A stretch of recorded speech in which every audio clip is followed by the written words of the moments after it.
Welcome back to another Roblox Studio tutorial. In today's video, we're going to continue with our dropper system. And this time, once we get enough points, we can buy new droppers like you see here. So let's go ahead and get 25 points so that I can buy the new dropper.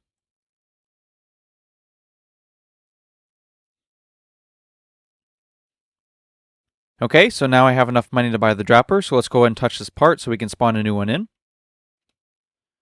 So once you touch that part, it subtracts 25 for the money, and then you get a new dropper here. Alright, so now we have multiple droppers, and they can each be set to sell at a different rate.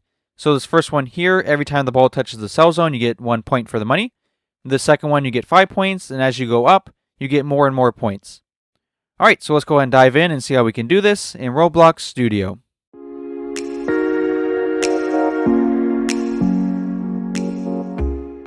Alright, so let's go ahead and get started. We're going to be adding a few more things to our dropper model, and then we'll start working on the scripts.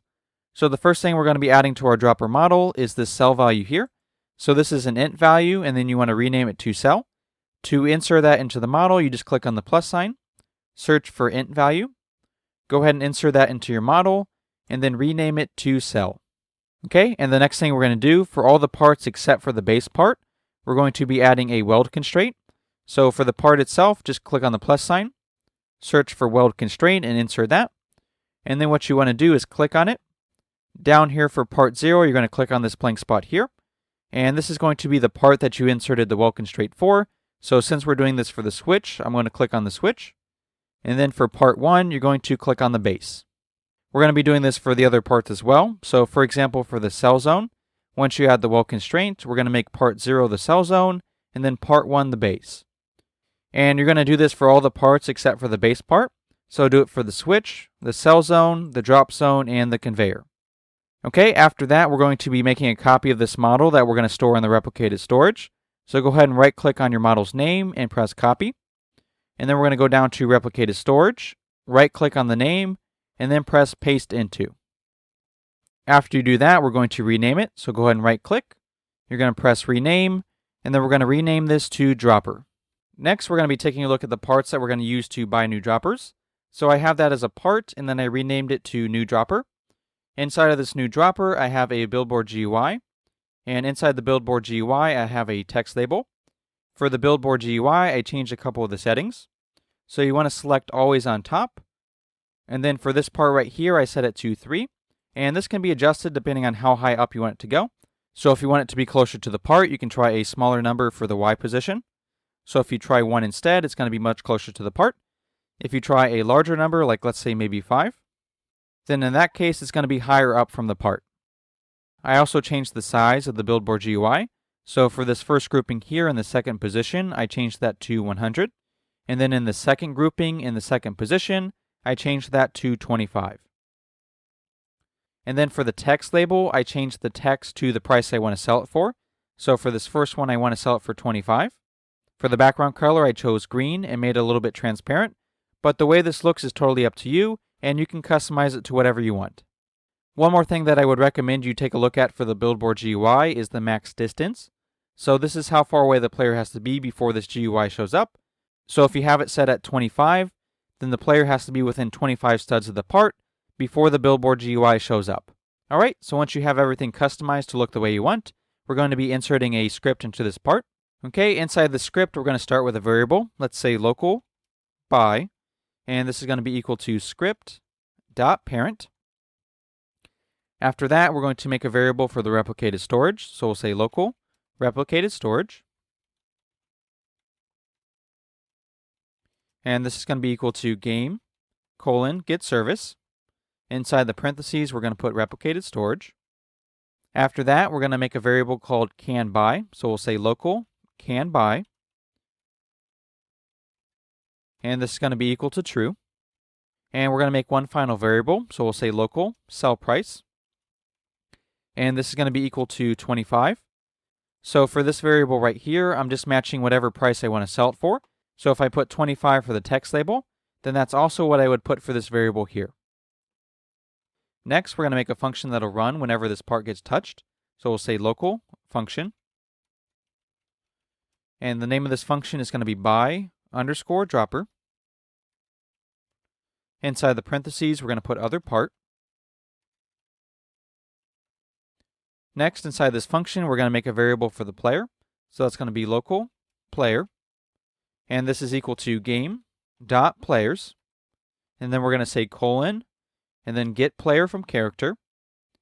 Inside the parentheses, we're going to put other part, dot parent. Okay, the next thing we're going to do is make a variable for the player's money. So we'll say local, and then player money.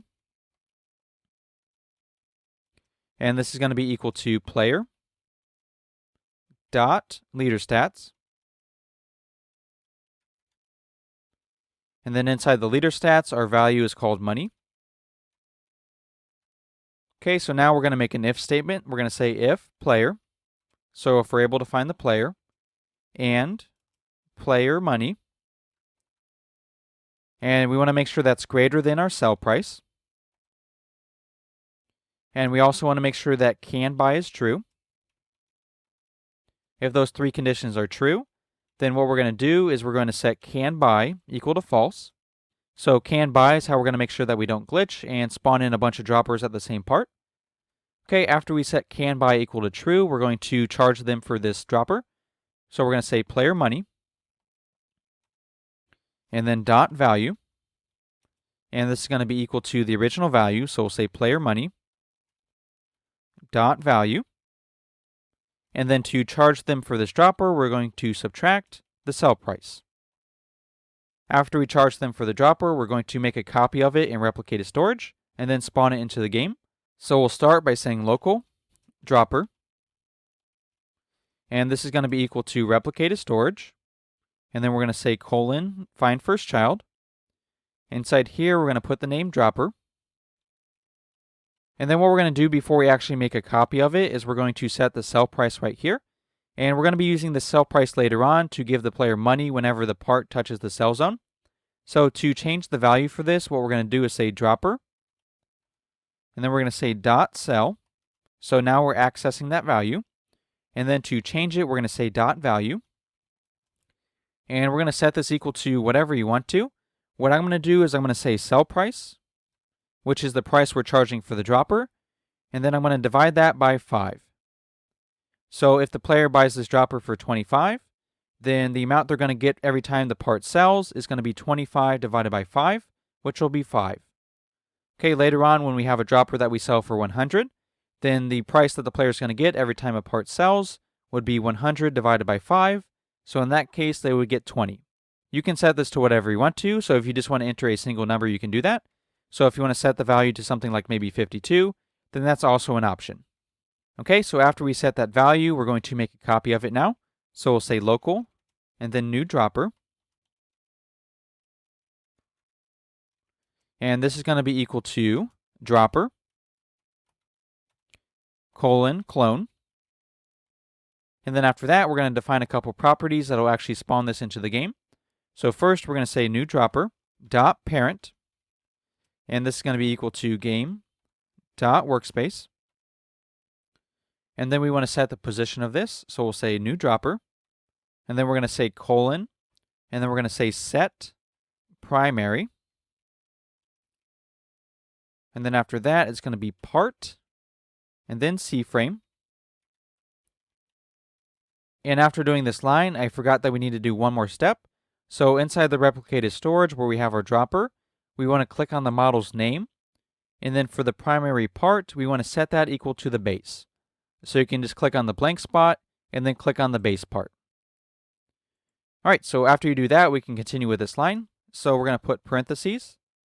And then inside the parentheses will be the position that we want to set it at. And that's going to be at the same position as this part here. So inside the parentheses, what we're going to put is by dot C-frame. And then we're going to add a small correction vector to this. So that's going to be vector3 dot new. And then inside the parentheses, I'm going to put 0, 6, 0. I'm going to be talking more about this later on, so you can adjust it for your dropper. But for now, let's just go ahead and continue. So after this line here, we want to set the name of it. So we're going to say new dropper dot name. And this is going to be equal to the player's name. So in just a little bit, we're going to be changing some of the scripts inside the dropper. And this is one of the new things that we're introducing. So before, the way we assigned ownership for a dropper was when the player touched the switch. So what we're going to do now is whenever a player buys a dropper, we're going to change that dropper to the player's name, and then we can just assign ownership that way. All right, so we just have a couple more lines for the script. Once the player buys this dropper, we want to destroy the buy part. So we're going to say buy, destroy. And finally, we want to connect this function to a touch event. So we'll say buy.touched, connect, and then we're going to connect this to buy_dropper. All right, so that covers everything for the buy part. So let's take a look at our dropper now and change the scripts that we need to change. So this script right here is how we're spawning parts into the game, and we don't have to make any changes for that one. Okay, so the first script that we're going to make changes for is going to be for the switch. So go ahead and open up that script. So before on the script, we had a line that said dropper.owner.value equals player.name. We're going to go ahead and remove that, and instead we're going to use this right here. So what this script is doing is whenever the player clicks on the button, it's going to check to make sure that the player's name is equal to the dropper's name. So that's how we're doing ownership at this point. So if another player tries to go up to your dropper and click the button, then it's not going to work because their player's name is not going to match the dropper's name. So this other part here is the same. So if the dropper is running, we're going to change the switch to red. If the dropper is not running, then we're going to change it to green. And in each case, what we're going to do is switch the value of it. So if it's currently running, we're going to set it to not running. And then if it's not running, we're going to set it to running. Okay, the next script that we're going to make changes for is the cell zone. Okay, so on this script, one of the changes that we made is how we define the owner. So in the prior video, we said the owner was equal to dropper.owner.value. So we used the owner value up here. And in this case, what we're going to do is just get the name of the player directly from the dropper. So inside the parentheses here, you're going to change it to dropper.name. Another change was adding this variable up top here. So this cell amount is going to be equal to whatever value is set for this. And if we take a look at our other script that we wrote for the part, this one right here, this is where we actually set that value. So whenever the player touches the part, this gets set by this value right here. So we can access that on the cell zone script by doing dropper.cell.value. And finally, for giving the player money, what we're going to do instead of setting the value equal to 1, which is what we had before, we're going to set it equal to the cell amount. So for our first dropper, the cell value is going to be equal to 5 because the price of it was 25 and then we divided by 5. So this right here, every time a part touches the cell zone, it's going to add 5 to their money value. All right, so what we're going to do now is we're going to test it out on this first part here, and then I can show you how you can copy and paste to set up the other parts. Okay, and this is also how the max distance works. So if you go a little bit farther away, it disappears. And then when you get close to it, that's when the label appears. So you can set that distance if you want it to show up farther away, then increase the max distance. If you like it the way it is, then keep it around 25. All right, so right now I don't have any money, so it's not going to work. So whenever I touch this part, nothing happens. So let's go ahead and get 25, and then we'll buy the new dropper. Okay, if it looks like it's going faster than what we did in the prior video, that's true. So if you want to increase the speed of this dropper, you can just open up the script inside of it. And then for the wait time, it was 2 seconds before, but I changed it to 0.5. All right, so now we have enough money, so let's go and buy the new dropper. Okay, and it looks like nothing's happening, so we'll probably have an error in the script somewhere.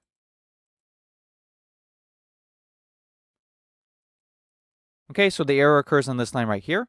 And what we need to do is add .value to this. All right, so let's go and run the game again and we can try it out.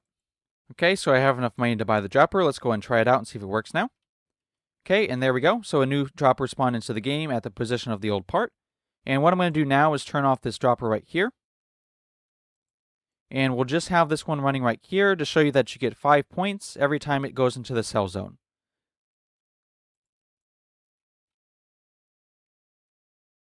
Okay, so it should go from 38 to 43, and then from 43 to 48, and then 53, and then 58. So you can see every time it touches the cell zone, we get 5 for the money value. All right, so before we move on to this next part, I want to talk a little bit more about that correction vector that we added to the script. So what I'm going to do to show you what this does is just remove it from the script. And let's go and run the game and I can show you what happens. Okay, so with that correction vector removed, go ahead and watch and see what happens with the dropper.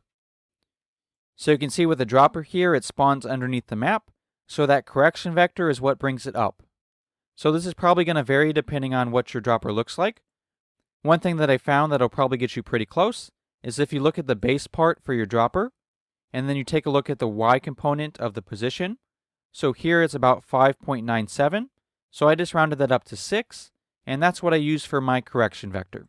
So in this script right here, that's why I chose 6 for that value right here. So depending on how you made your dropper, this value may change, but I found that a good method for getting close is taking a look at the base part and then taking a look at the Y part of the position. Okay, so once you have everything good for the first one, then you can just copy and paste this part. So just go ahead and click on it, and then you can press Ctrl D to duplicate it. And then inside the script, we're just going to have to make one change. So let's go and take a look at the second one here. So this one has a price of 100. So inside the script here, I'm just going to set sell price equal to 100. For the next one, I'm charging 250. So for the script for that one, I'm setting sell price equal to 250. And then finally for the last one, I'm charging 1000. So just like the other ones inside the script, we're going to set sell price equal to 1000. Alright, so right now there is a small glitch. If the player touches the front side of this part here, they kind of get stuck inside the dropper. But that's something we're going to take a look at in a future video. It's not going to be too hard to solve. We may do something where we either teleport the player a little bit away from it, or we might be able to set up another part next to it and just spawn it next to it. Alright, so this is going to be the end of the video. I tried to cover all the changes that we made from the prior video to this one, but if it seems like I missed something, just let me know in the comments, and I can correct it in the next video. Alright, so I hope you enjoyed, and stay tuned for the next one.